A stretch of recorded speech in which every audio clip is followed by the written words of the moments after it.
뜨거운 감자였던 종교인 과세 논란이 종지부를 찍었습니다. 국회가 3일 새벽 본회의에서 종교인 과세를 포함한 소득세법 개정안을 통과시켰습니다. 시행은 2년 후로 미뤘는데요.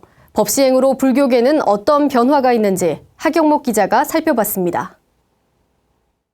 1968년 당시 이낙선 국세청장이 종교인에게 근로소득세를 부과하겠다는 발언으로 시작돼 47년간 뜨거운 감자였던 종교인 과세가 국회의 문턱을 넘었습니다.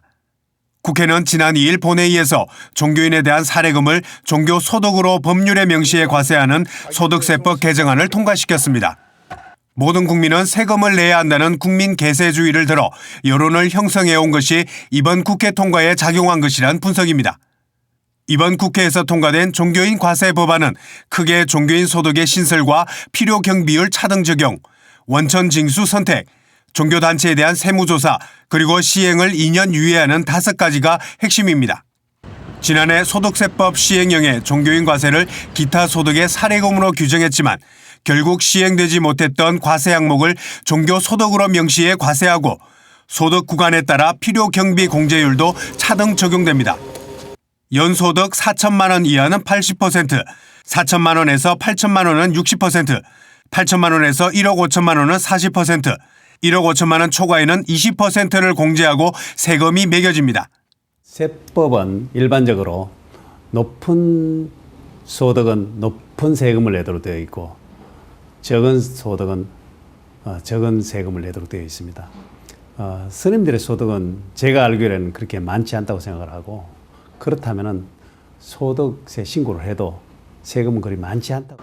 종교활동 목적으로 사용되는 건물과 부지에 대해선 기존처럼 비과세 혜택을 받고 종교단체가 아닌 종교인 소득에만 한정해 스님들의 세금 납부에는 큰 변화가 없을 것으로 보입니다. 조계종의 중앙종무기관과 산하기관의 소임을 맡고 있는 스님들은 이미 세금을 내고 있거나 준비 중이며 이외에는 과세 표준에 못 미쳐 과세 대상이 아닌 경우가 대다수라는 겁니다. 4대 보험을 납부해서 정부로부터 노령연금이나 의료 혜택을 받는다면 대로 주고 말로 받는 결과가 되리라고 생각을 합니다. 이제 스님의 복지도 생각할 때라고. 하지만 세무조사의 경우 종교단체의 장부 서류 중 종교인 개인 소득에 관한 내용에 한해서만 제출하도록 하는가 하면 당초 내년 1월 시행 예정이었던 적용 시기를 대선이 끝난 2018년 1월부터 시행하도록 하면서 일각에선 내년 총선과 대선을 의식한 정치권의 눈치 보기란 지적도 있습니다. BTN 뉴스 하경목입니다.